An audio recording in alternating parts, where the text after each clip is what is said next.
So hello the high energy around me, कैसे हैं आप लोग सब। आप सभी का बहुत बहुत स्वागत है आपके अपने YouTube channel social science with Srishti ma'am में। और मेरा नाम है सृष्टि गुप्ता और मैं आपको सोशल साइंस पढ़ाने वाली हूँ क्लास 9th और 10th के। आप लोगों में से बहुतों का कमेंट आ रहा था कि मैम प्लीज क्लास 10th का सिलेबस शुरू करें, क्लास 10th का सिलेबस शुरू करें। तो I am here with class 10th का सिलेबस, ओके। और 10th में आज हम लोग पढ़ने वाले हैं बहुत ही बेहतरीन टॉपिक, बहुत ही मजेदार टॉपिक, सिविक्स का चैप्टर पढ़ने वाले हैं हम लोग, और वो है पावर शेयरिंग। क्या है? Power sharing. मुझे पता है ये चैप्टर बहुत ही पसंद है, बहुत ज्यादा ही पसंद है। ठीक है, क्यों पसंद है? इसका रीजन है क्योंकि हम लोग ना चैप्टर को बस क्या बोलते हैं, इसको बस थियोरेटिकल वे में नहीं पढ़ेंगे, बल्कि हम दो कंट्रीज का एग्जाम्पल लेके पढ़ेंगे। ठीक है, इसलिए क्योंकि जब हम लोग एग्जाम्पल लेके पढ़ते हैं तो हमें चीजें बहुत अच्छे से क्लियर होते जाती है। अब हम बचपन से सुनते आ रहे हैं डेमोक्रेसी डेमोक्रेसी डेमोक्रेसी। अब ये डेमोक्रेसी का एक बहुत ही ब्रॉडर वर्जन है पावर शेयरिंग, और इसको बहुत मजेदार तरीके से हम लोग पढ़ेंगे। ठीक है ना, चलो शुरू करते हैं हमारा आज का टॉपिक। और वो टॉपिक क्या है? Power sharing. ठीक है, मतलब क्या होता है? सत्ता का संतुलित वितरण या सत्ता का संतुलित विभाजन। ठीक है, अब आप कहोगे मैम डिवीजन कैसे होता है? देखो बच्चा लोग, हम लोग जहां भी जिस भी कंट्री में रहते हैं, अगर आप अपने क्लास में बैठे होते हैं तो क्लास में बहुत तरह के अलग अलग धर्म, अलग अलग जाति, अलग अलग मतलब बोली चाली वाले लोग आते हैं। ठीक है, अलग अलग लोग आते हैं। अब हम देखेंगे कि यहाँ बेल्जियम और श्रीलंका में भी कुछ यही कहानी थी। हम लोग यहाँ पे बेल्जियम और श्रीलंका के कॉन्टेक्स्ट में, देखो श्रीलंका लिख के नहीं दिया है, ये लोग कितना गंदा है। ठीक है ना, तो क्या बोलूं, बेल्जियम और श्रीलंका के कॉन्टेक्स्ट में पढ़ेंगे पावर शेयरिंग को। ठीक है ना, हमारे इंडिया में भी सत्ता का बहुत ही अच्छे से विभाजन किया हुआ है, और कितना विभाजन है वो भी पढ़ेंगे हम लोग। और यहाँ देखो जनरली डिवीजन क्या होता है, लिंग्विस्टिक यानी कि भाषा के लिए, कल्चर यानी कि हम लोग का जो जिस तरह की कौन से कल्चर से हम लोग बिलोंग करते हैं, हिंदू है, मुस्लिम है, सिख ईसाई है, differences in interest of groups. अब हम लोग अलग अलग ग्रुप से भी होता है, महिलाएं हैं, पुरुष है, बच्चे हैं, तो सब इस तरह से डिवीजन होता है। तो इस डिवीजन को भी हम लोग पढ़ेंगे आगे। ठीक है, तो अगर अभी तक आपने अपनी किताबें नहीं निकाली है तो सब अपनी अपनी किताब निकाल लो, कॉपी ले लो, और बैठ के आराम से हम लोग पढ़ते हैं। 1 घंटे का टाइम दो मेरे को, मैं ट्राई करूंगी कि मैं 2 क्लास में इसको खत्म कर दूं। छोटा सा चैप्टर है लेकिन बहुत ही मजेदार टॉपिक है। आपको ना एक बार आप पढ़ोगे ना इसको तो सारे क्वेश्चंस आराम से कर लोगे एग्जाम्स में। स्क्रीनशॉट लेते चलना, नोट्स बनाते चलना, क्योंकि नोट्स नहीं बनाओगे तो फिर एग्जाम में प्रॉब्लम आएगी। मैं बताते चलूंगी ये वाला क्वेश्चन इंपॉर्टेंट है बच्चा, उसको मार्क कर लो, तो आप मार्क कर लेना। ठीक है, चलो शुरू करते हैं। अब देखो यहाँ पे है पावर शेयरिंग। इस चैप्टर में हम लोग पढ़ने क्या वाले हैं, तो टोटल हम लोग 6 टॉपिक को टैकल करेंगे। ठीक है, टोटल हम लोग 6 टॉपिक्स को पढ़ेंगे। What we are going to study in this chapter, हम इस चैप्टर में क्या पढ़ने वाले हैं, तो लेट्स सी क्या पढ़ेंगे भाई। Power sharing in Belgium and Sri Lanka. मैंने बताया कि हम पावर शेयरिंग पढ़ेंगे कॉन्टेक्स्ट में किसके? श्रीलंका और बेल्जियम के। ठीक है ना, द एथनिक कंपोजिशंस। अब मैम एथनिक, वो एथनिक ड्रेस वाला क्या? नहीं बच्चा लोग, एथनिक ड्रेस नहीं, एथनिक कंपोजिशन पढ़ेंगे। मतलब कि जैसे कि क्या कहते हैं, बोलचाल की भाषा में कैसे वो लोग एक ग्रुप हुआ, या फिर कहे कि जाति में कैसे हुआ, या हम लोग होते हैं ना सेम इंटरेस्ट वाले ग्रुप, तो एथनिक, इसको कहते हैं एथनिक कंपोजिशन। जहाँ पे एक गुट में लोग रहने लगते हैं, अलग अलग, एक गुट एक हो गया, फिर अलग गुट का, मतलब ऐसे ऐसे लोग कैसे एक साथ रहते हैं, इसको हम लोग कहते हैं एथनिक कंपोजिशन। जैसे बोलते हैं ना खिचड़ी बना देना, लेकिन खिचड़ी खाने में टेस्टी लगता है, उसमें सब कुछ रहना चाहिए, गाजर, मूली, प्याज, टमाटर, ठीक है, और चावल दाल सब कुछ। तो वैसे देखेंगे कि एथनिक कंपोजिशन कैसा है श्रीलंका का एंड बेल्जियम का। अब क्या हम पढ़ेंगे? मेजॉरिटरिज्म। मेजॉरिटरिज्म इन श्रीलंका। अब आप, ये एक बहुत ही शानदार टॉपिक है। ठीक है, मेजॉरिटरिज्म इन श्रीलंका, कि जब मेजॉरिटी सत्ता में आती है तो क्या क्या तकलीफें होती हैं, क्या क्या दिक्कतें होती हैं। ठीक है, तो हम ट्राई करेंगे, ठीक है, आई विल ट्राई कि मैं इसको 2 क्लास में रैप अप करूं, जिसमें कि पहला 3 जो है वो मैं एक बार में पढ़ाऊं topics, and the rest of the 3 will study in next class. Okay, accommodation in Belgium. जैसे कि हम लोग देखेंगे यहाँ पे कि श्रीलंका में एडजस्टमेंट नहीं हुआ था, एकोमोडेशन नहीं हुआ था, बट बेल्जियम में एकोमोडेशन हो गया था, एडजस्टमेंट हो गया था अलग अलग लोगों के साथ। ठीक है, why power sharing is desirable. Power sharing जरूरी ही क्यों है, इस बारे में पढ़ेंगे। ठीक है, and forms of power sharing, और कैसे कैसे कितने कितने फॉर्म्स है। ठीक है, जनरली तो हमारी बुक में 4 है। ठीक है, 4 पावर शेयरिंग हम मतलब पढ़ेंगे, बट मुझे नहीं लगता कि केवल 4 तरीकों में पावर शेयरिंग हो सकता है। आप और भी तरीकों से पावर शेयर कर सकते हैं, but we will study 4 power sharing methods और टेक्निक्स इन आवर चैप्टर। तो शुरू करें चैप्टर को। मजा आ रहा है सुन के? टॉपिक्स होगी मैम, ये सारे टॉपिक्स पढ़ने मजेदार टॉपिक्स है। चलो शुरू करते हैं। फिर से बोल रही हूँ, सोशल साइंस को मैं कहानी की तरह समझाऊंगी। अगर आप कहानी की तरह पढ़ेंगे तो कहानियां लंबे समय तक याद रहती है। रट्टेबाजी करोगे तो याद नहीं रहेगा। तो रटना नहीं है, पढ़ना है कहानी की तरह, ठीक है? तो शुरू करें। हमारा बेहतरीन टॉपिक क्या है? Power sharing. अब देखो यहाँ पे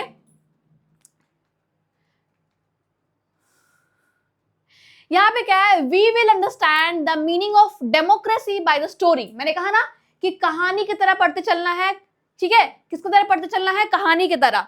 चलो हम पेन ले लेते हैं और हम भी पढ़ाना शुरू कर देते हैं। अब we will understand the meaning of democracy by the story of Belgium and Sri Lanka. अब आप कहोगे मैम तब से बेल्जियम बेल्जियम बेल्जियम बोले जा रहे हैं, बेल्जियम है कहाँ?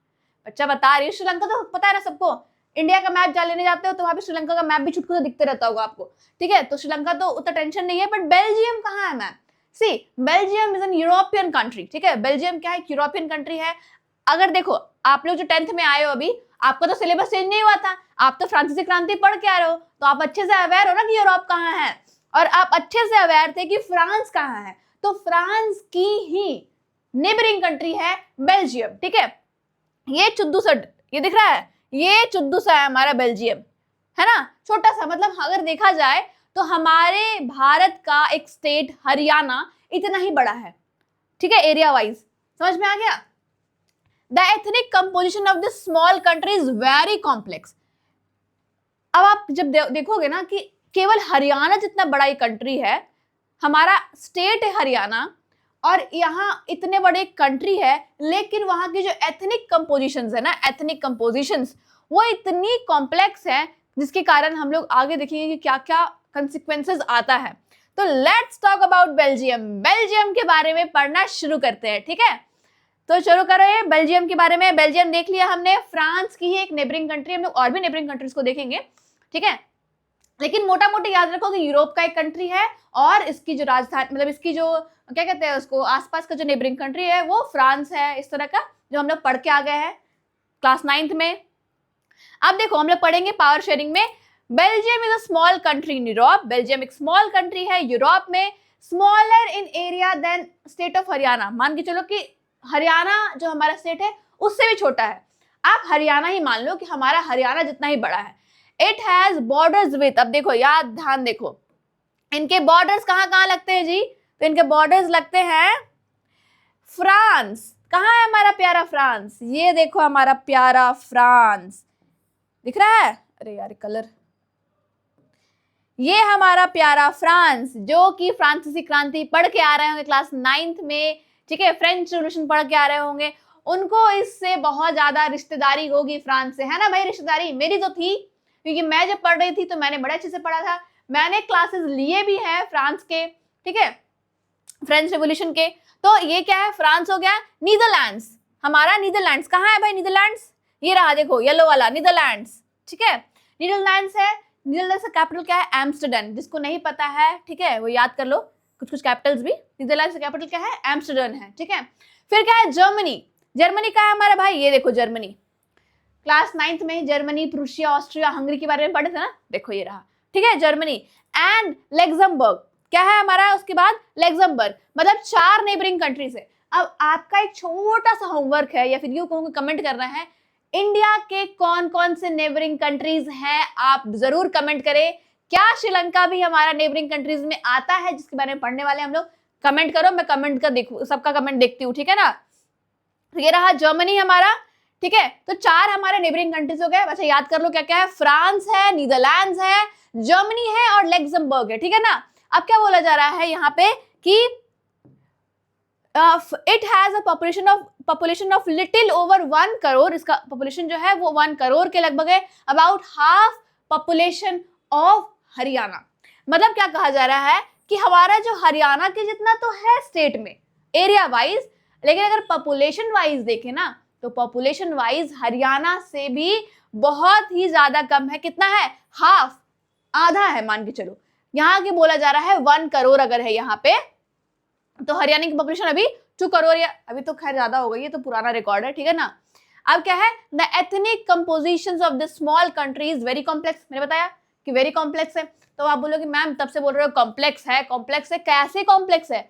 अब देखो ये एक इंपॉर्टेंट क्वेश्चन भी बनता है, ठीक है, क्योंकि एग्जाम में आ जाएगा कि discuss the ethnic composition of Belgium.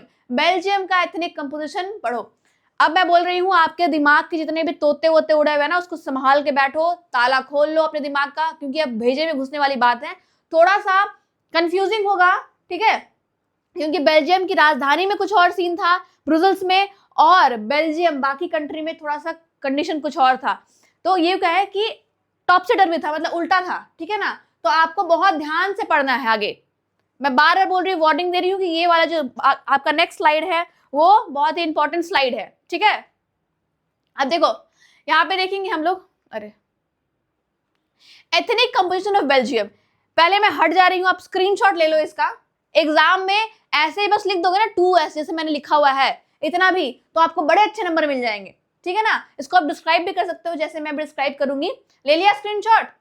चलो ठीक है। अगर जो लोग नोट्स बना रहे हैं तो साथ साथ में नोट्स बनाते जाओ। क्या है हमारा टॉपिक? The ethnic composition. अब ये देखेंगे कि बेल्जियम बटा कैसे था, कैसे बटा हुआ था, ठीक है ना। तो यहां देखो 59%, ठीक है, लिव्स इन द क्या है, Flemish region and speak Dutch language. देखो जो हम लोग देखेंगे यहाँ पे कि कुछ लोग 59, 100%, देखो यहाँ पे एक कंट्री में 100% लोग रहते हैं, एंड उसमें 59% जो लोग हैं वो कहाँ रह रहे हैं, क्या बोल रहे हैं, डच लैंग्वेज बोल रहे हैं। क्या लैंग्वेज बोल रहे हैं हम लोग का? तो डच लैंग्वेज बोल रहे हैं। ये जो दिख रहा है आपको फ्लमिश, ये येलो वाला, ये जो पीला पीला दिख रहा है ना, ये वाला रीजन, ये वाला पीला पीला वाला, ये क्या है हमारा? फ्लेमिश रीजन है, जहां पे डच, ठीक है, डच एक लैंग्वेज है, डच लैंग्वेज लोग बोलते हैं। अनदर 40% पीपल लिव इन, ठीक है, Wallonia region and speak French. कुछ लोग क्या है, निचला तरफ जो है हम लोग का वेलोनिया रीजन में रहते हैं, जैसे क्योंकि देखो नीचे हमारा फ्रांस है, फ्रांस से सटा हुआ है, तो वो लोग क्या बोलते हैं? एक तो पहले देखो वेलोनिया रीजन में रहते हैं कितने परसेंट लोग? 40% लोग। चलो यहाँ पे लिख लो 40% लोग। कहा वो क्या बोलते, क्या है, फ्रेंच बोलते हैं। देखो ये वाला, मैं कलर चेंज कर लेती हूँ, एक मिनट। ये वाला देखो, ये वाला जो है, ये रीजन रेड रेड जो है पूरा प्रॉपर, ये क्या है हमारा? ये हमारा है वेलोनिया रीजन। क्या है हमारा?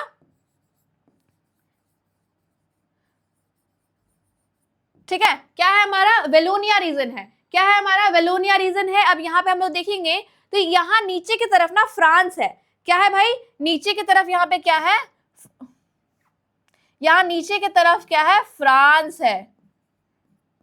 फ्रांस है, तो क्योंकि फ्रांस से लगा हुआ है बॉर्डर, तो यहाँ पे लोग फ्रेंच लैंग्वेज बोलते थे। क्या बोलते थे? फ्रेंच लैंग्वेज बोलते थे। अब देखेंगे हम द रिमेनिंग 1%। अब जो रिमेनिंग जो 1% है ऑफ बेल्जियम स्पीक जर्मन। वो लोग क्या बोलते थे भाई? जर्मन लैंग्वेज बोलते थे। क्या बोलते थे? जर्मन लैंग्वेज बोलते थे। मतलब कि क्या है, यहाँ पे हम लोग देखेंगे कि यहाँ अब 1% जो लोग हैं वो क्या बोलते थे? जर्मन बोलते थे। अब देखो जर्मन बोलने वाले रीजन कहाँ आ गए हमारे? ये दिख रहा है चुद्दू चुद्दू सा, यहाँ पे मेरे को तो बार बार कलर चेंज करना पड़ता है। ये दिख रहा है यहाँ पे, ये वाला रीजन, ठीक है, इस वाले रीजन में, ठीक है, ये वाला रीजन जो है इसमें जर्मन स्पीकिंग लोग थे। क्या थे? German speaking. ये क्या है, ठीक है ना, वहां पे क्या थे हमारे? जर्मन स्पीकिंग जो लोग थे, बाकी जो रिमेनिंग 1%। अब यहाँ पे बोल रहा है क्या? अब देखो बहुत ध्यान, अब यही मैं बोल रही थी, ठीक है, यहाँ पे हम लोग देखेंगे कि रेसिप्रोकल उल्टा हो जाएगा। हमने क्या देखा कि पूरे देश भर में मेजॉरिटी किसकी है? मेजॉरिटी है जो डच बोलते हैं। क्या बोलते हैं? जो डच लैंग्वेज बोलते हैं, ठीक है ना। मेजॉरिटी क्या है? डच लैंग्वेज बोलने वालों की। उसके बाद वेलोनिया रीजन में क्या बोलते हैं? 40% फ्रेंच भाषा बोलते हैं, ठीक है। लेकिन अगर हम लोग कैपिटल सिटी ब्रुसेल्स में देखेंगे, याद रखो बेल्जियम का कैपिटल क्या है? ब्रुसेल्स है। क्या है? ब्रुसेल्स है। तो हम लोग देखेंगे क्या कि जो ब्रुसेल्स है हमारा जो कैपिटल बेल्जियम का, 80% पॉपुलेशन वहां पे क्या बोलती है?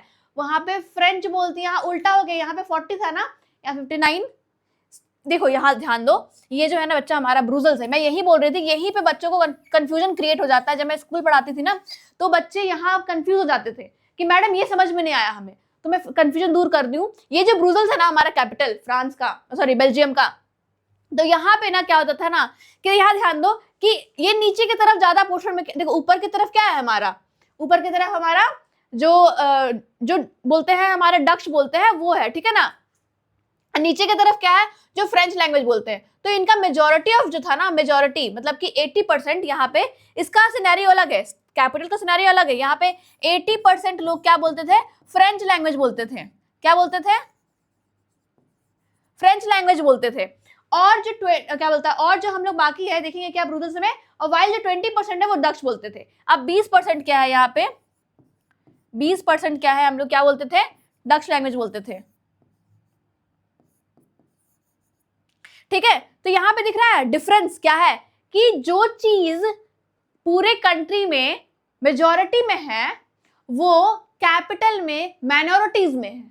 गॉट माय पॉइंट, क्या बोल रहा है, जो चीज पूरे कंट्री में मेजॉरिटी में है वो कैपिटल सिटी में माइनॉरिटी में है। जैसे कि मान लो कि मैं दिल्ली में रहती हूँ, राजधानी इंडिया की, ठीक है, यहाँ पे क्या है, हिंदी भाषी लोग बहुत ज्यादा है। यूं बोल ले कि अगर इंग्लिश भाषी बहुत, अगर मान लो कि इंडिया का ऐसा होता कि इंडिया में पूरा हिंदी ज्यादा बोलते हैं पूरे देश भर में, लेकिन कैपिटल की बात करें, कैपिटल सिटी में, तो यहाँ इंग्लिश ज्यादा बोलते हैं और हिंदी कम बोलते हैं। वैसे यहाँ पे सेम था कि जो वहां पे पूरे देश भर में 59% डच बोलते थे, लेकिन वही अगर हम आ जाए कैपिटल सिटी में ब्रुसेल्स में, तो वहां पे क्या होता है, डच जो थे उसकी कम थी, मतलब वो लोग माइनॉरिटीज में थे। कैपिटल सिटी में डच जो थे वो माइनॉरिटीज में थे और फ्रेंच स्पीकिंग लोग क्या थे, मेजॉरिटी में थे। कंफ्यूजन क्लियर हो गया? अभी भी कंफ्यूजन है तो कमेंट कर सकते हो, आई विल मेक श्योर कि मैं कमेंट में तुम्हें थोड़ा सा बता दूं, ठीक है। लेकिन यही है पूरा सिनेरियो कि अब देखो, अब जो लोग ना यहाँ पे हिसाब किताब लगा रहे होंगे, ठीक है, इनको दिख गया होगा कि यहाँ पे क्या है मैम, ये तो कंप्लीट हो गया भाई, इतने ही लोग हैं, 3 तरह की भाषा है, और यहाँ पे क्या है, यहाँ पे तो वो क्या बोलते हैं इसको, जर्मन बोलने वाले लोग नहीं है। तो भाई जर्मन का इन्फ्लुएंस देखो ना कहाँ कम है, ये देखो यहाँ पे बोल रहे हैं जर्मन लोग। अब यहाँ से यहाँ तक आ सकते हैं जर्मन बोलने के लिए? नहीं आएंगे, ठीक है, सिंपल सी बात है। तो यहाँ पे कैपिटल सिटी में मोस्टली फ्रेंच या डच भाषा का यूज होता था, ठीक है। क्लियर हो गया यहाँ पे? चलो आगे चलते हैं, कहाँ चलते हैं, आगे चलते हैं। अब देखो यहाँ पे क्या बोल रहा है,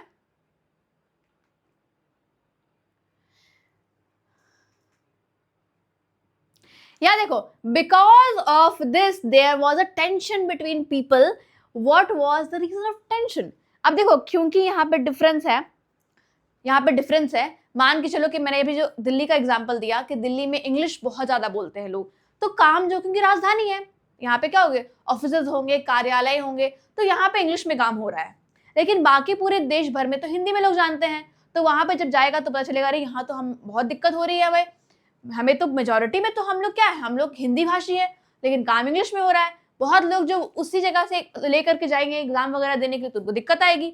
तो सेम सिचुएशन यहाँ था कि ये जो एथनिक कंपोजिशन था, लिंग्विस्टिक डिफरेंस था। यहाँ देखो, यहाँ बोली का डिफरेंस था, भाषा का डिफरेंस था, ठीक है। तो यहाँ पे क्या है कि जो टेंशन हुआ वो क्या हुआ, तो the majority French speaking community was relatively rich and powerful, ठीक है। जो लोग फ्रेंच बोलते थे वो लोग क्या है, ज्यादा अमीर थे। गॉट माय पॉइंट, क्या थे, अमीर थे। अब हमने देखा कि जो फ्रेंच बोलते हैं पूरे देश भर में वो क्या है, माइनॉरिटीज में है, लेकिन जो फ्रेंच बोलते हैं कैपिटल में वो मेजॉरिटी में है। समझ में आ रहा है? और कैपिटल में है, मेजॉरिटी में, और वो लोग रिच भी है, पावरफुल भी है। क्या है, वो लोग रिच भी है और पावरफुल भी है। दिख रहा है? अरे यार ये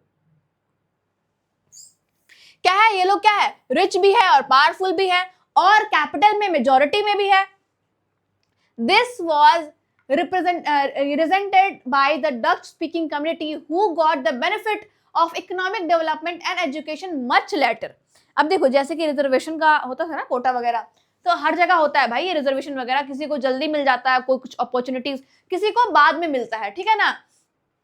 तो यहाँ पे क्या बोल रहा है कि दिस वॉज रिप्रेजेंट, अब देखो जो डच स्पीकिंग पीपल थे ना, जो कम्युनिटी थे, उनको बहुत बाद में इकोनॉमिकली वो लोग स्ट्रांग हो पाए। क्यों? क्योंकि वो लोग को डेवलपमेंट, इकोनॉमिक डेवलपमेंट और एजुकेशन का जो हक है वो काफी बाद में मिला, फ्रेंच पीपल के अकॉर्डिंग काफी बाद में मिला। दैट्स वाई वो लोग मतलब कि पैसे, रिचनेस और प्रोस्पेरिटी में फ्रेंच वालों से थोड़े से नीचे हैं, ठीक है। The tension between two communities was more acute in Brussels. देखो अब जो टेंशन है वो कहाँ ज्यादा थी? ब्रुसेल्स में, यहाँ हमारी राजधानी में। अब आप कहोगे मैम राजधानी में क्यों थी? क्यों होगी नहीं बच्चा, ये ध्यान दो ना ये चीज जो है, क्योंकि देखो ये लोग पूरे कंट्री में तो है मेजोरिटी में, लेकिन अगर स्टेट मतलब कि जो कैपिटल है ब्रुसेल्स में, वहां क्या आ गए? माइनॉरिटीज में आ गए। अब देखो जहाँ कैपिटल है वहां माइनॉरिटीज में आ गए तो लोग उनको दबाएंगे कि भाई यहाँ तो हम क्या है, हमारा जो जिसका जो ज्यादा रहता है उनको दबदबा तो रहता है। तो वही यहाँ पे ये जो टेंशन जो क्रिएट हो रही थी वो ज्यादा हो रही थी कहाँ? हमारे ब्रुसेल्स में, जो हमारी कैपिटल राजधानी है किसकी? बेल्जियम की। Brussels present a special program the Dutch speaking people consider a majority in the country but minority in capital। अभी मैंने बताया, ये बहुत इंपॉर्टेंट लाइन है, इसको लिख लो कहीं पे, अभी लिख लो क्या कि ब्रुसेल्स क्यों भाई में दिक्कत होती थी? क्योंकि जो डच स्पीकिंग पीपल थे, जो डच बोलते थे, वो क्या है? वो मेजॉरिटी में थे कंट्री में बट माइनॉरिटी इन कैपिटल, लेकिन कैपिटल में माइनॉरिटी में थे। ठीक है, मतलब क्या है यहाँ पे वो लोग की दिक्कत इसलिए आ रही थी क्योंकि वो लोग क्या है, इनको यहाँ पे हक नहीं मिल पा रहा था। जो कहने को तो वो लोग जनसंख्या में ज्यादा थे लेकिन राजधानी में जनसंख्या में कम थे, यही कारण था कि उन लोग वो भेदभाव चल रहा था। This lead to tension between Dutch speaking people and French speaking communities during 1950s and 1960s। मतलब क्या है, 1950 से लेके 1960 के दशक में, 1950 से लेके 1960 के बीच में यहाँ पे टेंशंस क्रिएट होने लगे। ठीक है, टेंशंस क्रिएट होने लगे। क्यों होने लगे? मैंने बता दिया रीजन, अब आप बताओगे कि क्यों हो रहा था टेंशन क्रिएट। मैं चिल्ला चिल्ला के 10 बार बता चुकी हूँ सेम चीजों को, नॉट रिपीट एनीमोर। हाँ, जब रिविजन करेंगे एक बार फिर से बता दूंगी यही सेम चीजें। ठीक है, तो समझ में आ गया कि टेंशन क्यों क्रिएट हो रहा था। ठीक है, बहुत ही छोटी सी रीजन थी, मतलब छोटा नहीं, खैर तो ये बड़ा ही था रीजन। अब देखो ये तो हमने पढ़ लिया कहाँ के बारे में? बेल्जियम के बारे में। अब आते हैं हमारे प्यारे देश श्रीलंका के बारे में, जो कि कहीं ना कहीं हमारा नेबरिंग कंट्री है। ठीक है, वहां से हमारी वाटर मतलब कि कहते हैं ना उसको, समुद्री तट का वो बाउंड्री लगता है, इसलिए हम लोग उसको बोलते हैं नेबरिंग कंट्री है हमारा। अगर आप इंडिया का मैप लिए होगे, आपके पास अगर इंडियन मैप होगा तो श्रीलंका का मैप भी छोटा सा दिखता है हमेशा। ठीक है, तो वहां पे देख सकते हो आप। और मैंने यहाँ पे ऐसे क्या बोलते हैं इसको, ला दिया है मैप। ठीक है, यहाँ के भी इधर कंपोजिशन के बारे में हम लोग पढ़ेंगे बहुत ही बेहतरीन तरीके से। शुरू करें? मेरा कहाँ गया पेन? हाँ देखो, Sri Lanka is an island nation. ये एक आइलैंड नेशन है, just a few kilometre off the southern coast from Tamil Nadu. हमारा जो तमिलनाडु है ना, तमिलनाडु से एकदम लगा हुआ स्टेट है ये। क्या है? तमिलनाडु से कुछ ही दूरी पे है। क्या है? तमिलनाडु से कुछ ही दूरी पे है ये हमारा प्यारा सा हमारा देश। ठीक है, तमिलनाडु अगर आप, मतलब मैं तो नहीं गई हूँ भाई तमिलनाडु अभी तक, मैंने से बहुत सारे स्टेट्स घूमे बट मैं यहाँ नहीं जा पाई अभी तक, बट जाऊंगी जल्दी ही। तो ये जो नीचे हमारा जो ये दिख रहा है ना आपका, ऐसा रहता है ना हमारा इंडिया का मैप, ये वाला। ठीक है, तो यहाँ पे तमिलनाडु का से बॉर्डर क्या है, लगा हुआ है किसका? हमारा श्रीलंका का। ठीक है ना। अब Sri Lanka has a diverse population, बहुत ज्यादा डाइवर्स है पॉपुलेशन में। कैसे डाइवर्स है भाई? तो देखो देखते हैं। The majority social groups are Sinhala speakers. Sinhala वहाँ की लैंग्वेज, जैसे बेल्जियम में मतलब फ्रेंच बोलते हैं, डच बोलते हैं, वैसे ही जैसे इंडिया में हिंदी बोलते हैं, इंग्लिश बोलते हैं, तमिल बोलते हैं, वैसे ही सिन्हाला एक लैंग्वेज है जो कि श्रीलंका में बोली जाती है। और मेजॉरिटी में पीपल है यहाँ पे कितने? 74% ऑफ पीपल जो है टोटल का, वो लोग क्या बोलते हैं? सिन्हाला लैंग्वेज बोलते हैं। क्या लैंग्वेज बोलते हैं? सिन्हाला लैंग्वेज बोलते हैं। And 18% of people speak Tamil. ठीक है, और बाकी कुछ जो है वो तमिल लैंग्वेज बोलते हैं, 18%। ठीक है ना। हाँ, अब क्या है? अमंग तमिल्स देयर वर 2 सब ग्रुप्स। अब इन तमिल्स में ना, तमिल स्पीकिंग पीपल में 2 सब ग्रुप है। एक क्या है? इंडियन, मतलब कि कुछ जो है वो इंडियन तमिल्स है जो इंडियन तमिल्स बोलते हैं, और कुछ जो है वो वही के मतलब कि तमिल्स हैं तो वहां के भाषा बोलते हैं। जैसे क्या है ना, Tamil natives of the country called Sri Lankan Tamils. जो तमिल नेटिव्स है वहां के, मतलब जो स्टार्टिंग से श्रीलंका में ही रहते हैं, उनको बोलते हैं श्रीलंकन तमिल्स। ठीक है, श्रीलंकन तमिल जो कि 13% है। ये जो 18% है ना, उस 18% में 13% क्या है? श्रीलंकन तमिल्स है, मतलब वो लोग नेटिव है, वहीं रहते थे।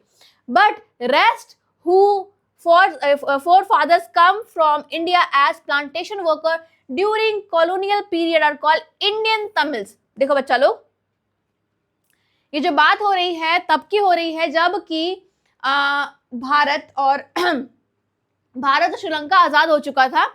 तो श्रीलंका में ना कुछ कुछ जगहों पे क्या था ना कि प्लांटेशन फार्मिंग। अब देखो, क्योंकि ट्रॉपिकल रीजन है श्रीलंका, वहां पे प्लांटेशन वगैरह बहुत अच्छा होता है। किसका? कॉफी का, तुम्हारा बोल सकते हैं इंडिगो का। तो उस टाइम अगर आप लोग पढ़ के आए हो क्लास 9, 8, 9 में तो आपको पता चल रहा होगा कि यहाँ पे क्या था ना, प्लांटेशन वर्कर्स को लाया जाता था। इसको सिलोन बोलते थे पहले, ठीक है। श्रीलंका को क्या बोलते थे? सिलोन बोलते थे पहले। और यहाँ पे, और इसका जो कैपिटल क्या है? श्रीवरधनीकोट्टम। आप लोग बोलोगे, एग्जाम लिख करके दोगे हम लोग का ये कमेंट में कि श्रीलंका का कैपिटल अभी क्या है और इसका नाम चेंज कब हुआ था, ठीक है। हाँ देखो, तो यहाँ पे क्या है, हम देखेंगे कि टोटल 18% जो है टोटल पॉपुलेशन के, वो तमिल बोलते हैं। क्या बोलते हैं? वो तमिल बोलते हैं। इस 18% में दो सब ग्रुप्स हैं। एक है हमारे श्रीलंकन तमिल्स। क्या है? श्रीलंकन तमिल्स, ठीक है। एक जो है वो क्या है? Indian Tamils. एक जो क्या है हमारे, एक जो क्या है हमारे बाकी इंडियन तमिल्स है, ठीक है। इसमें देखेंगे क्या कि ये 13% है। तो आपको जोड़ घटाना तो करने आता हो, क्लास 10th में आ गए हैं तो। मेरे को तो खैर नहीं आता, जरा देख के बताना भाई कि मैंने सही लिखा कि नहीं। तो बाकी जो 5% है वो इंडियन तमिल्स है। क्या है? 18% में बाकी जो 5% है वो क्या है? इंडियन तमिल्स है, ठीक है ना। ये दिख रहा होगा। अब आप लोग जो बहुत ज्यादा मतलब कि जोड़ घटाओ में तेज होंगे, ठीक है, जो बहुत ज्यादा तेज होंगे, अब वो लोग ऐड करेंगे कि मैम यहाँ पे एक गड़बड़ी है। क्या बच्चा, क्या गड़बड़ी है? मैम टोटल तो 100% होता है। हाँ होता है। आपने कहा 74% सिन्हाला बोलते हैं। मैंने कहा ठीक है बच्चा। 18% तमिल बोलते हैं, है ना। 18% तमिल बोलते हैं। तो इसको जब हम जोड़ रहे हैं तो यहाँ पे क्या हो रहा है? मैम 92% ही हो रहा है। बाकी का 8%, बाकी का 8% और भी कुछ अदर लैंग्वेजेस बोलते होंगे, उसके बारे में नहीं है, ठीक है ना। उसके बारे में हम लोगों को नहीं पता है। लेकिन मान लो कि बाकी जो है मेजोरिटी जो है इसका सिन्हाला और तमिल स्पीकर्स ही थे। Okay, got my point. तो ज्यादा हिसाब किताब लगाने की जरूरत नहीं है, मेरा मैथ्स इतना भी कमजोर नहीं है, ठीक है ना। हाँ, आप लोग सोच रहे हो कि मैम को तो आता ही नहीं है जोड़ घटाव, हम ही लोग तेज बन जाते हैं। अब देखो हम लोग देखेंगे रिलीजियस कंपोजिशन। किसका किसका किसके बारे में पढ़ रहे हैं बच्चा लोग? हम लोग श्रीलंका के बारे में, ठीक है। Most of the Sinhala speaking people are Buddhist while most of the Tamils are Hindu और मुस्लिम्स। देखो बच्चा लोग, हमने क्या देखा, मेजोरिटी में कौन है बच्चा? वहां पे मेजोरिटी में है सिन्हाला स्पीकर्स, लिंग्विस्टिक वे में देखा जाए तो, ठीक है। और जो सिन्हाला बोलते हैं उनकी रिलीजन क्या है? उनकी रिलीजन है बुद्धिस्ट। They are Buddhist. अगर आपको याद होगा क्लास 6 में, अगर आपने पढ़ा होगा क्या, मौर्यन एम्पायर, तो अशोक सम्राट ने अपने दूत भेजे थे, अपने बच्चों को भेजा था। कहाँ? श्रीलंका भेजा था। क्यों भेजा था? बुद्धिस्ट कल्चर को प्रमोट करने के लिए, बुद्धिस्ट कल्चर को ज्यादा फैलाने के लिए। तो वहां पे बहुत लोगों ने बुद्धिज्म अडॉप्ट किया था। तो इसी के लिए most of the people are, ठीक है, बुद्धिस्ट। वहां पे बहुत ज्यादा जो पीपल है, पॉपुलेशन जो है, जो सिन्हाला बोलते हैं वो बुद्धिस्ट है। इसके अलावा जो लोग तमिल बोलते हैं वो या तो हिंदू है या तो मुस्लिम है। क्या है? या तो हिंदू है या तो मुस्लिम है, ठीक है ना। अब हम लोग और देखते हैं। अब कंफ्यूजन थोड़ा सा क्रिएट हो रहा होगा आप लोग के मन में कि मैम ऐसा कैसे हो सकता है? ऐसा हो सकता है कि जो लोग, जैसे मेरे को लगता था ना कि बहुत सारे, जब मैं कोलकाता में रहती थी तो जो बंगाली है वही बंगला बोलते हैं, बट फिर पता चला बहुत लोग जो मुस्लिम भी हैं वो बंगला बोलते हैं। मैंने कहा ऐसा कैसे है भाई? फिर पता चला कि अच्छा, बांग्लादेश का इन्फ्लुएंस है। बांग्लादेश में मेजोरिटी पॉपुलेशन मुस्लिम है, एंड वो लोग मुस्लिम है लेकिन उनका जो मतलब मदर टंग है वो बंगला है। तो ये जरूरी नहीं है कि अगर आप हिंदू हैं तो आप बंगला नहीं बोल सकते हैं। अगर आप, तो फिर यही डिफरेंसेस यहाँ पे बहुत क्रिएट होंगे। लिंग्विस्टिक भी डिफरेंसेस होगा और रिलीजियस डिफरेंसेस भी यहाँ पे मैटर करेंगे, ठीक है। अब there are about 7% of Christians who speaks both Tamil and Sinhala। अब ठीक है, यहाँ पे हम लोग क्या देखेंगे कि मैम जो अभी तक तो हमने देखा, आ गया मेरा पेन, ये बड़ा सिस्टम खराब है, मेरे को पेन ऐसे तुरंत मिल जाना चाहिए। देखो यहाँ पे क्या है कि हमने देखा क्या कि 92% हमने देखा था पिछले स्लाइड में कि 92% जो है वो क्या है, हमारा टोटल पॉपुलेशन हो गया, जिसमें क्या कुछ लोग सिन्हाला बोलते हैं, कुछ तमिल्स बोलते हैं। अब ये 7% कहाँ से आ गया मैम? जो क्रिश्चियन बोलने लगे हैं, ठीक है, जो मतलब जो क्रिश्चियन है और वो तमिल भी बोलते हैं, वो सिन्हाला भी बोलते हैं। तो देखो यहाँ पे आपको ये 7% को ऐड नहीं करना है, ठीक है। कुछ जो 7% है वो क्या है, वो मैंने क्या कहा था कि 8% लोग अभी भी बचे हुए हैं, उनमें से कुछ जो है क्रिश्चियंस भी है। अब क्योंकि ऐसा नहीं है ना कि तमिल और सिन्हाला यानी बुद्धिस्ट लोग भी, क्रिश्चियंस लोग भी होंगे वहाँ पे, और भी अदर कास्ट अदर धर्म के लोग होंगे। तो इसमें बोला गया है कुछ जो है 7% लोग जो क्रिश्चियन है और वो तमिल भी बोलते हैं और सिन्हाला लैंग्वेज भी बोलते हैं। और ये कैसे होगा? रीजन के वाइज। मान लो जहाँ पे सिन्हाला ज़्यादा बोलते होंगे वहाँ पे अगर क्रिश्चियन थे तो वो सिन्हाला बोलते हैं। मान लो अगर वो क्रिश्चियंस जो है वो उस जगह पे रहते हैं जहाँ पे मेजॉरिटी पॉपुलेशन तमिल बोलते हैं तो वो लोग भी तमिल बोलते हैं। समझ में आया? लोकेशन का बहुत मैटर करता है। जैसे मैं जब यहाँ आई थी दिल्ली, तो हम बिहार से हैं भाई, ठीक है, हम क्या है, बिहारी है, तो हम ना वहाँ पे हम बोलते हैं, मैं का सिस्टम नहीं होता है, मैं कुछ होता ही नहीं, हम होता है। लेकिन जब मैं यहाँ दिल्ली आई तो यहाँ सब लोग मैं ऐसा करूँगा, मैं जा रहा हूँ, मैं खा रहा हूँ, तो मेरी भाषा में भी क्या आ गया, मैं आ गया।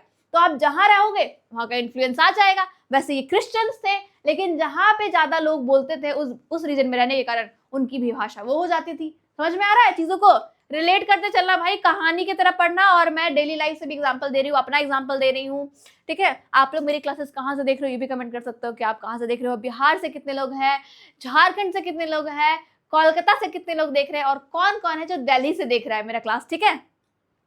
अब this would push the conflict among communities further, this could lead a very messy, ठीक है, पार्टीशन ऑफ द कंट्री। ये इतना गंदा था ना, मतलब लिंग्विस्टिक वे में तो चलो चलता भी है, पार्टीशन हो जाता है रीजन वाइज, लेकिन सबसे ज्यादा प्रॉब्लम करता है ये रिलीजियस वाला, ठीक है, धार्मिक जो हम लोग कंपोजिशन होता है ना, हम लोग का धर्म वाला जो कंपोजिशन बहुत ही गंदा कंपोजिशन है और बहुत ज्यादा ही लोग कन्फ्लिक्ट करते हैं इस चीज पे। इंडिया में तो बहुत कन्फ्लिक्ट होता है, आप लोग सब जानते हैं, मुझे बताने की जरूरत नहीं है, ठीक है ना। तो ये हो गया। अब ये जो है जो कन्फ्लिक्ट आ गया है इन सारे बीच में, ठीक है, this would push the conflict among communities further. और क्या हुआ, बहुत ही मेसी, बोलते हैं ना, बहुत सब चीज मेस्ड अप हो गया, बहुत ज्यादा मेस्ड अप हो गया यहाँ पे सिचुएशन। और सिचुएशन कैसे मेस्ड अप हुआ, चलो देखते हैं। मजा आ रहा है ना क्लास में? लग नहीं रहा ना कि हिस्ट्री पढ़ रहे हैं, किताब नहीं खोल रहा है मैम, मस्त। देखो 12-13 पेज की कहानी है मतलब बुक में, तो हम लोग उसको बेहतरीन तरीके से पढ़ सकते हैं, यहाँ पे बहुत मजा आएगा, ठीक है। देखो मेजॉरिटरिज्म, अब ये एक बहुत ब्रॉडर सेंस में चीजों को पढ़ेंगे, ठीक है। मेजॉरिटरिज्म क्या होता है? इसका ना थोड़ा साबुन स्लो है, बंटी है लगता है, ये धीरे धीरे काम करता है। हाँ, तो पढ़ते हैं हमारा टॉपिक मेजॉरिटरिज्म इन श्रीलंका, यानी कि जो लोग क्या है मेजॉरिटी में है। तो देखो याद रखो, जहां भी आईएसएम आ जाता है ये एक भावना, एक एब्स्ट्रैक्ट नाउन है। क्या है ये? एब्स्ट्रैक्ट नाउन है, भावना है, भावना बन जाती है कि हम तो क्या है भाई, हम तो सत्ता में है। क्यों? क्योंकि हम लोग मेजॉरिटी में है, ठीक है, और हम उनको सत्ता में नहीं रखेंगे जो माइनॉरिटीज में है, ठीक है, जो अल्पसंख्यक में है हम लोग उनको नहीं रखेंगे। हम लोग क्या है, बहुसंख्यक, हम लोग ज्यादा लोग हैं, हम लोग मेजॉरिटी में है, तो हमारी पार्टी बननी चाहिए, ठीक है। वैसे यहाँ पे कुछ सीन था, क्या सीन था भाई, देखो चलो देखते हैं। Sri Lanka emerged as an independent country in 1948। एक साल बाद हमारा देश कब आजाद हुआ? 1947 में। कब हुआ? 1947 में। ठीक एक साल बाद हमारा नकल करते करते बोला कि चलो तुम भी आजाद हो जाओ, हम भी आजाद हो जाएंगे। तो इन्होंने भी आजादी ले ली 1948 में। कब ली आजादी? 1948 में। इंडिया कब आजाद हुआ? 1947 में। क्या डेट मुश्किल है याद करना? बताओ मुश्किल है? नहीं है ना? याद हो गया ना? मेरे को पता है, मेरे बच्चे लोग बड़े तेज हैं, सब तुरंत याद कर लेते हैं। तो ये हो गया, तो ये हो गया ना। उसका फिर क्या है? The leaders of Sinhala community sought to secure dominance over the government by virtue of their majority. समझ में आ रहा है ना? तब से मैं जो चीख चीख के बोल रही हूँ वही लिखा हुआ है। And try to make notes बच्चा लोग। अगर आप नोट्स नहीं बनाओगे ना तो बड़ी दिक्कत हो जाएगी। अब आप ये लाइन किताब में ढूंढोगे तो पता नहीं कहाँ मिलेगी, लेकिन मैंने पूरा का पूरा बुकिश लैंग्वेज रखा है ताकि ऐसा ना लगे कि मैम बुक में तो ये नहीं लिखा हुआ था, मैम अब ये पढ़ा रहे हैं, तो ये नहीं होना चाहिए, ठीक है ना। हम लोग बुक के लैंग्वेज को पढ़ेंगे, ज्यादा मजेदार है। और एनसीईआरटी, अरे मतलब क्या बोलूं, मेरे तो जान प्राण है भाई। मेरे को इतना अच्छा लगता है कि वर्ड टू वर्ड, मतलब लगता है ये वाला लाइन लिखूं कि नहीं लिखूं, नहीं लिख देती हूँ, क्योंकि मुझे नहीं लगता कि वहां कुछ छूटना चाहिए, ठीक है। तो इंपॉर्टेंट पॉइंट्स को मैंने लिखा है, शॉर्ट नोट्स बना के लिखते जाओ। वहां के जो रीडर्स थे, जो सिन्हाला बोलते थे, उन्होंने क्या किया, मतलब कि डोमिनेंस में थे वो लोग, just because they were in majority, and उन्होंने कहा कि हमारी सरकार बनेगी क्योंकि हम मेजोरिटी में हैं, ठीक है। अब क्या होता है, as a result the democratically elected government adopt a series of majoritarism measures to establish Sinhala supremacy।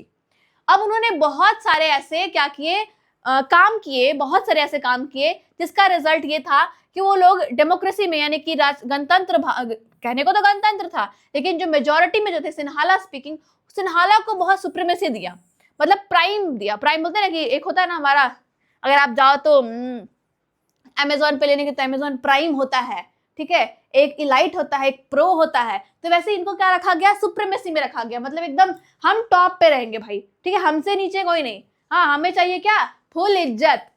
अब यहाँ देखो क्या है, व्हाट इज, अब आप बोल रहे हो मैम तब से चिल्ला रहे हो मेजोरिटिज्म क्या होता है, मेजोरिटिज्म क्या होता है। देखो बच्चा, मेजोरिटिज्म क्या होता है, ये एक भावना है। क्या है, एक भावना है। मैंने 12 बताया है, जहां भी आईइज्म लग जाता है, नेशनलिज्म, पेट्रियोटिज्म, ठीक है, सोशलिज्म, ये सब क्या है, जहां भी आईएसएम लग जाता है, ये एक भावना, एक एब्स्ट्रैक्ट नाउन बन जाता है, ठीक है, फीलिंग बन जाता है, ठीक है। तो यहाँ पे एक फीलिंग बन जाता है क्या, a believe that the majority community should B able to rule a country in whichever way it wants by disregarding the wishes and needs of the minorities, ठीक है।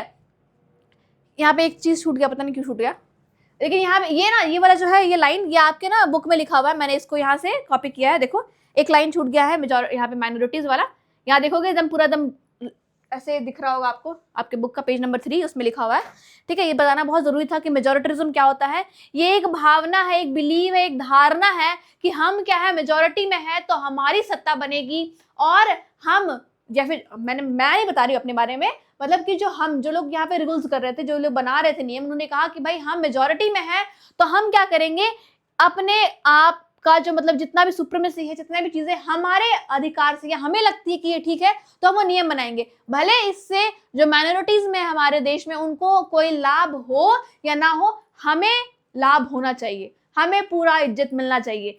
मुझे नहीं पता कि माइनॉरिटीज को कोई फर्क पड़ता है कि नहीं पड़ता है, ये आप लिख सकते हो, ठीक है, मैं यहाँ पे लिख दे रही हूँ, ठीक है, माइनॉरिटीज।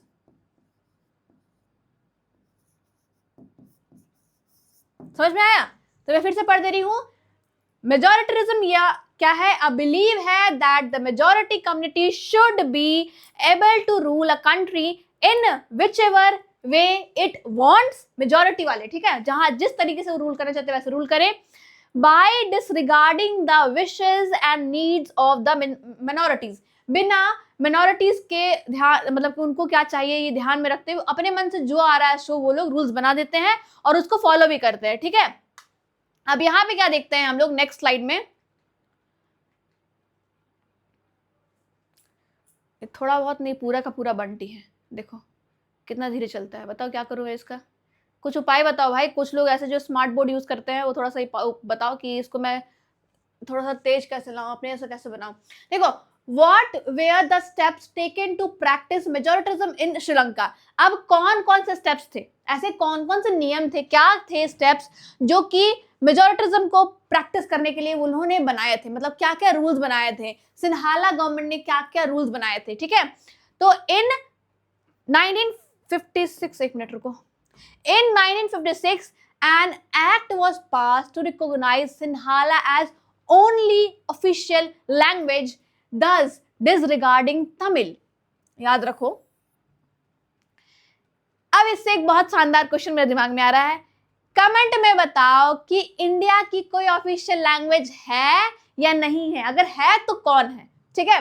आप लोग को देखते हैं क्लास 10th के बच्चे, ये पता है कि नहीं पता है कि इंडिया की ऑफिशियल लैंग्वेज होती है कि नहीं होती है, अगर है तो कौन सी है, ठीक है। यहाँ पे बता रहा है क्या कि 1956 में, याद रखो बच्चा, 1948 में आजाद हुआ। कौन आजाद हुआ? श्रीलंका। 1956 में एक एक्ट पास हुआ जिसमें बताया गया क्या कि सिन्हाला जो लैंग्वेज बोलते हैं हम लोग मेजॉरिटी वाले, वो हमारी ऑफिशियल लैंग्वेज रहेगी। मतलब कि सारे काम ऑफिसेज में या फिर दफ्तरों में या स्कूलों में इसी लैंग्वेज पे होगी। अब जो लोग तमिल बोलते हो, क्या कटोरा लेके झाल बजाएंगे क्या कि हाँ भाई चलो हम लोग अब झाल बजाते हैं, चलो डांडिया खेल लेते हैं? नहीं करेंगे ना वैसे। वो लोग माइनॉरिटीज में भी थे लेकिन 18% लोग थे। याद है ना परसेंटेज? बच्चा ये भूलना नहीं है कि 18% लोग तमिल थे जो तमिल स्पीकिंग बोलते थे।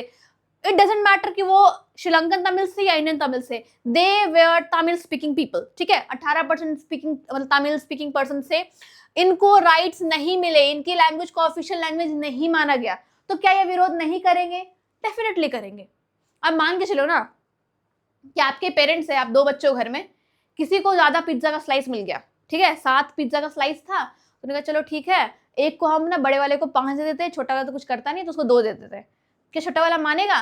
पूरा विद्रोह कर देगा, भले वो क्या है, छोटा है, 4 साल 5 साल 3 साल का छोटा है, उससे क्या हुआ भाई, हम भी पूरा का पूरा खाएंगे, आधा आधा होगा सब कुछ। तो वैसे यहाँ पे इनकी भी दिक्कत आ गई। The government, the government followed preferential policies that favoured Sinhala applicants for university position and government jobs. देखो दिक्कत सबसे ज्यादा तो यहां आ गई। ठीक है, दिक्कत क्या आ गई? ये दिक्कत आ गई भाई, ये सबसे खतरनाक दिक्कत था कि उन्होंने एक ऐसा नियम बना दिया जिसमें क्या बोला गया कि जो लोग सिन्हाला बोलते हैं, ठीक है, जो सिन्हाला बोलते हैं, हम लोग क्या करेंगे, उसको फेवर देंगे। किसके लिए? यूनिवर्सिटीज के लिए। मतलब कि जो यूनिवर्सिटीज के टॉप सीट्स है, टॉप 100 जो मतलब बच्चे होंगे वो सिन्हाला स्पीकर्स होंगे। या मान लो कि अगर मान के चलो 100 सीटें हैं, अरे 100 सीटें हैं, तो हम 80% जो सीट है वो सिन्हाला स्पीकर्स को देंगे। भले ही वो लोग कैपेबल है नहीं पढ़ने के लिए, बट 80% जो है वो सिन्हाला होंगे। 80 बच्चा जब सिन्हाला का भर जाएगा तब हम चांस देंगे ना तमिल को और क्रिश्चियंस को। ऐसा ऐसा नियम बन गया। और गवर्नमेंट जॉब्स, मतलब अगर श्रीलंकन गवर्नमेंट में आपको जॉब करना है तो भी आपको सिन्हाला स्पीकर या फिर यूं कहे कि बुद्धिस्ट होना पड़ेगा, सिन्हाला होना पड़ेगा, नहीं तो गवर्नमेंट जॉब्स में भी रिजर्वेशन कोटा चलता था।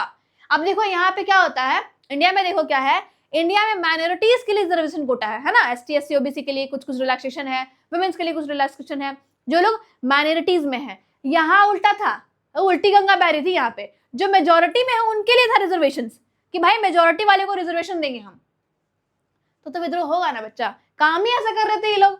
अब न्यू कॉन्स्टिट्यूशन, ठीक है, stipulated that the state shall protect and foster Buddhism.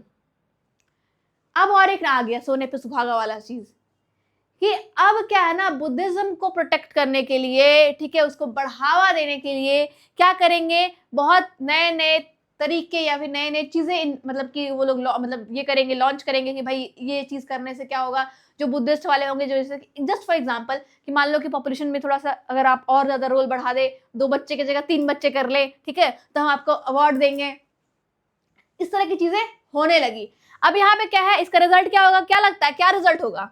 इतने पढ़े लिखे तब आ गए हो भाई, आप लोग क्लास 6 से डेमोक्रेसी पढ़ रहे हो, तो क्या लग रहा है, ये सही है? Is this a democracy? क्या ये डेमोक्रेसी है, ये लोकतंत्र है या नहीं? कमेंट करो, लोकतंत्र है क्या कि नहीं है? मेरे को तो लोकतंत्र नहीं लग रहा है, ठीक है, और अगर है भी तो they are not following it properly. अब क्या इम्पैक्ट ऑफ प्रैक्टिसिंग मेजोरिटिज्म, अब क्या इम्पैक्ट हुआ? अब तो मजा आएगा कहानी में, ठीक है, अब तो कहानी में मजा आएगा कि इम्पैक्ट क्या हुआ। All these government measures coming one after the another gradually increase the feeling of alienation, ठीक है, अलगाव की भावना कैसे कहाँ आ गई, अमंग श्रीलंकन तमिल्स। अब उनको लगा भाई हम लोग तो ओरिजिनली श्रीलंका के ही हैं, ठीक है, क्योंकि हम बस तमिल बोलते तो हम लोग को भी हक नहीं दे रहा है। चलो इंडियन तमिल्स को तो बात है, चलो इंडिया से आए हैं, रेफ्यूजीज है, ठीक है, उन लोग प्लांटेशन करने के लिए आए थे, but what about us? What is the fault of us just because we are speaking Tamil? क्या हमें राइट्स नहीं मिलेंगे? हम श्रीलंका के होके भी हमें मतलब राइट्स नहीं मिल रहे? तो सबसे पहले गुस्सा और भड़ास श्रीलंकन तमिल्स में ही आया है, ठीक है बच्चा लोग। They felt that none of the major political parties led by the Buddhist Sinhala leaders was sensitive to their language and culture. मतलब कि बोल रहे हैं वो लोग तो देखो, क्योंकि देखो एक बात बता रहे हैं, वो लोग बोलते अलग भाषा जरूर थे, लेकिन क्योंकि नेटिव श्रीलंका के ही थे, हम लोग जैसे क्या है कि जो नेटिव, अगर जैसे मान लो कि कहीं किसी भी धर्म के हैं, जैसे मान के चलो जैसे कि आपके ही अंकल वगैरह में बहुत सारी लड़ाई वड़ाई हो रखी होगी, लेकिन अगर कोई थर्ड पर्सन आके बोलता है ना, हाँ तुम कैसे बोल रहा है मेरा इसको, मेरे दोस्त को, ठीक है, आपस में आपके दोस्त की लड़ाई हो रखी है, लेकिन अगर कोई तीसरा आके बोलेगा ना कि भाई तेरा दोस्त ऐसे ऐसे, तो लगेगा मार के मुंह फोड़ देंगे तेरा हम, मेरे दोस्त के बारे में ऐसा बोलेगा तुम। तो वैसे यहाँ पे क्या है कि ये लोग क्या थे, श्रीलंकन तमिल्स तो थे, लेकिन फिर भी ये लोग सपोर्ट करते थे किसका, यहाँ बुद्धिस्ट लोगों का, सिन्हाला स्पीकर, सिन्हाला लीडर्स का। क्यों सपोर्ट करते थे, क्योंकि ये लोग को लगता था कि ये तो हम लोग ओरिजिनली सेम है ना, हम लोग भाषा अलग है तो क्या ओरिजिनली तो सेम है, हम लोग दोनों का ओरिजिन तो श्रीलंका में ही हुआ है, तो उनकी एक भावना थी। लेकिन दिक्कत तब आ गई ना बच्चा लोग, दिक्कत कब आ गई, जब बुद्धिस्ट लीडर जो थे, सिन्हाला जो बोलते थे, वो तमिल लैंग्वेज और उसके कल्चर को कोई भी रिस्पेक्ट या कोई भी क्या कहते हैं इसको आदर सम्मान नहीं देने लगे, तब दिक्कत आने लगी, तब अलगाव की भावना आ गई उन लोगों में। They felt that the constitution and the government policies denied them equal rights, उनको इक्वल राइट देने के लिए वो लोग तैयार नहीं थे, just because they were Tamil speakers, although they were originally from they were Sri Lankan Tamils, but they were not given the rights as same the Sinhala were enjoying, ठीक है, जो सिन्हाला राइट्स एंजॉय कर रहे थे उनको वो तमिल स्पीकिंग पीपल्स को नहीं दिया गया था, उसके बावजूद कि वो ओरिजिनली क्या है, श्रीलंका के ही है। Discriminated against them in getting jobs, other opportunities and ignored their interests, ठीक है, उनको जैसे मैंने बताया कि मेजॉरिटी वाले जो लोग थे सिन्हाला वाले, उनको क्या दिया जा रहा था, रिजर्वेशन दिया जा रहा था जॉब्स में, एजुकेशनल इंस्टीट्यूट्स में, और क्या है बहुत सारी अलग अलग जगहों पर अपॉर्चुनिटीज दे जा रही थी, लेकिन इन्हें नहीं दी जा रही थी अपॉर्चुनिटीज। तो फिर क्या हुआ, इनको लगा बहुत बुरा, इनको लगा हमें अलग थलग कर दिया गया है, जस्ट बिकॉज कि हम तमिल बोलते हैं इसका मतलब थोड़ी कि हम इंडियन तमिल्स हैं जो हमसे अलगाव किया जा रहा है, हमें तो राइट्स दो भाई, हमें क्यों राइट्स नहीं दिए जा रहे हैं। फिर क्या हुआ, अब होता है ना मैम, तो अब क्या हुआ आगे बताऊंगी। देखो क्या होता है यहाँ पे, as a result the relation between Sinhala and Tamil community strain over the time. फिर क्या होने लगा, तनाव आने लगा, क्या होने लगा, तनाव आने लगा दो लोगों के बीच में। कहने को तो क्या थे वो लोग, हम लोग भाई भाई थे, एक ही थे, हम लोग क्या थे, भाई भाई थे, हम लोग एक थे, लेकिन तुमने हमें अलग कर दिया, तुमने हमें अलग कर दिया। किसने अलग कर दिया, सिन्हाला स्पीकर्स ने, just because they were speaking Tamil, उनको अलग कर दिया गया कि तुम सिन्हाला नहीं बोलते हो, तो will not enjoy the rights और the privilege that Sinhala people are enjoying. It doesn't matter that you are belong to Sri Lanka, आप अगर श्रीलंका से बिलोंग नहीं भी कर मतलब बिलोंग कर रहे हो तो भी आपको राइट्स नहीं दिए जाएंगे। क्यों, क्योंकि आप क्या बोलते हो, आप तो तमिल बोलते हो, और हम लोग चाहते हैं किसको बढ़ावा देना, सिन्हाला को, सिन्हाला लैंग्वेज को, बुद्धिस्ट को बढ़ावा देना चाह रहे हैं। हमें कोई फर्क नहीं पड़ता कि आप लोग कहीं भी जाओ, ठीक है। तो ये हो गया सीन, पूरा सिनेरियो समझ में आ गया भाई, क्या क्या दिक्कत चल रही थी। अब हम लोग देखेंगे क्या कि फिर क्या होता है, what's wrong if the majority community rules. अब हम देखेंगे कि क्या चीजें आती है, क्या दिक्कत आती है अगर कोई मेजॉरिटी, केवल मेजॉरिटी रूल्स में आए, मेजॉरिटी वाले जो है वो सत्ता में आए। देख लिया था ना हमने क्या क्या दिक्कत आ रही थी, ठीक है। अब देखेंगे इसका कंसिक्वेंसेस।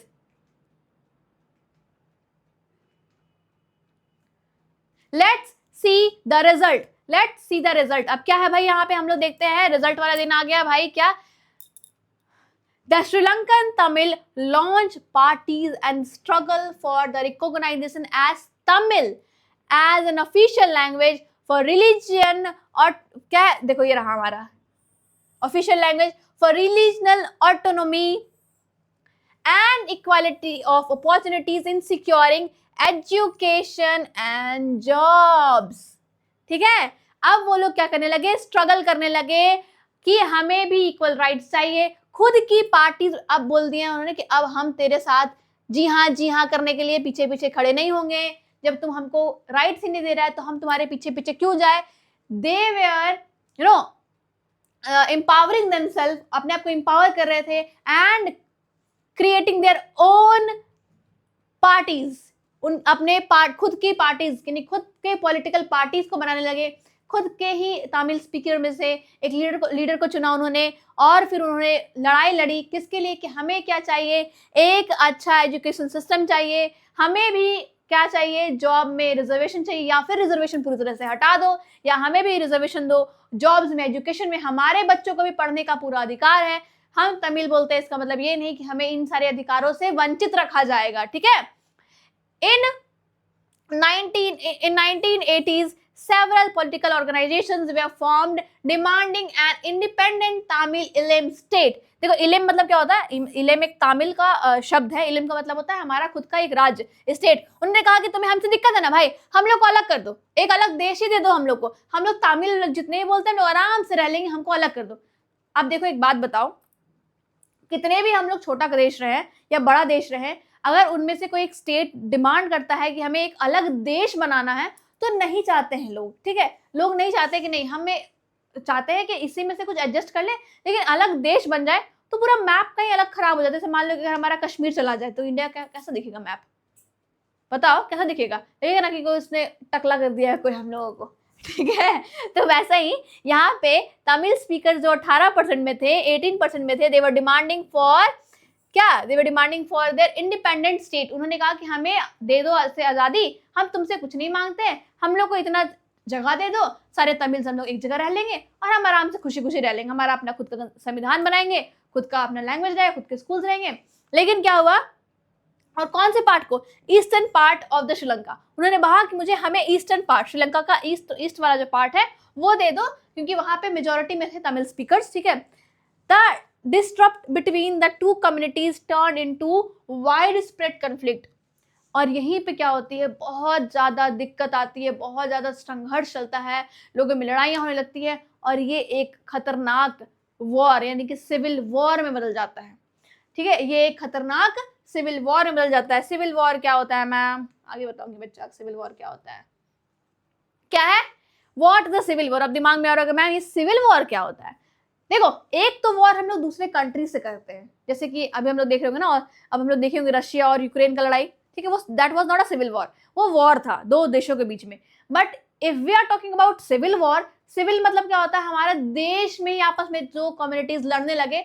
और सिविल वॉर क्यों बोल दिया, देखो दो गुट तो लड़ते हैं, लेकिन नॉर्मली कुछ थोड़ा बहुत लड़ाई हुआ फिर वो रफा दफा हो जाता है।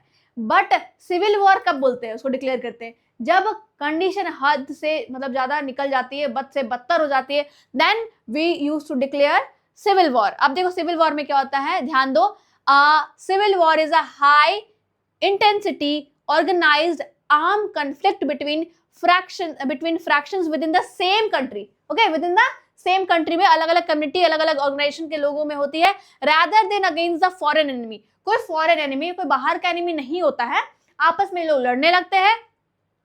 The civil war has caused a terrible setbacks to the social, culture and economic life of the country। और ये जो सिविल वॉर होता है ना बच्चा, ये बहुत खतरनाक होता है। अपने ही देश में अपने ही resources, socially, culturally and economically आदमी हरास हो जाता है, परेशान हो जाता है, रिसोर्सेज खत्म होने लगते हैं।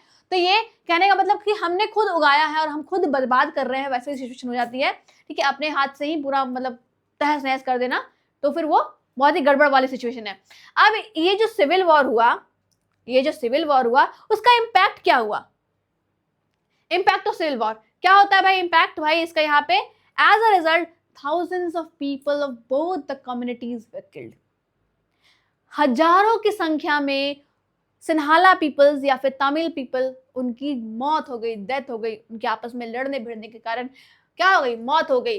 क्या, many families were forced to leave the country and refugees and many more lost their livelihood। बहुत लोगों को जबरदस्ती वहां से भगा देना चाहा कि आप रेफ्यूजीज है, आप बाहर से आए हो, आप चले जाओ यहाँ से। बहुत से लोगों ने अपनी आजीविका, अपनी दिनचर्या, अपनी जीवनी खत्म कर दी, ठीक है, पूरे पूरे लाइवलीहुड खत्म हो गया, ठीक है। अब यहाँ पे क्या देखते हैं हम लोग कि जो सिविल वॉर है वो खत्म कब होता है, इट एंडेड इन 2009। अब जरा ध्यान से देखो कि भाई ये चीज़ें कब से चली आ रही थी, 1956 के टाइम से, 1958 के टाइम से चली आ रही थी, और ये ख़त्म कब होती है, 2009 में ख़त्म होती है। देख रहे हो कितना लंबा वक्त लग जाता है इन सारी चीज़ों में। भाई ये तो पूरा छुप गया, चलो यहाँ लिख देती हूँ मैं, ठीक है। It was ended, it was ended in 2009। समझ में आ रहा है? इतना जो बद से बदतर कंडीशन हो गया था वो 2009 में जाके समाप्त होता है। तो ये पूरा सीन था हमारा श्रीलंका का, बिकॉज श्रीलंका एडजस्टमेंट में बिलीव नहीं करता था, उसने मेजोरिटरिज्म को फॉलो किया।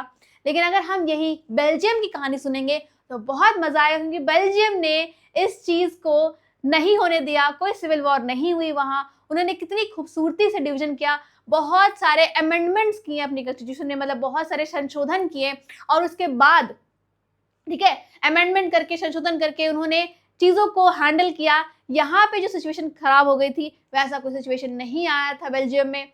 तो बेल्जियम के बारे में हम कब पढ़ेंगे, बताओ कब पढ़ना है आपको बेल्जियम के बारे में? तो बेल्जियम के बारे में हम पढ़ेंगे कल की क्लास में, ठीक है। तो क्लास कैसी लगी कमेंट जरूर बताना। क्लास 10th वाले बच्चे, अब आपको 95 प्लस स्कोर करने से कोई नहीं रोक सकता है।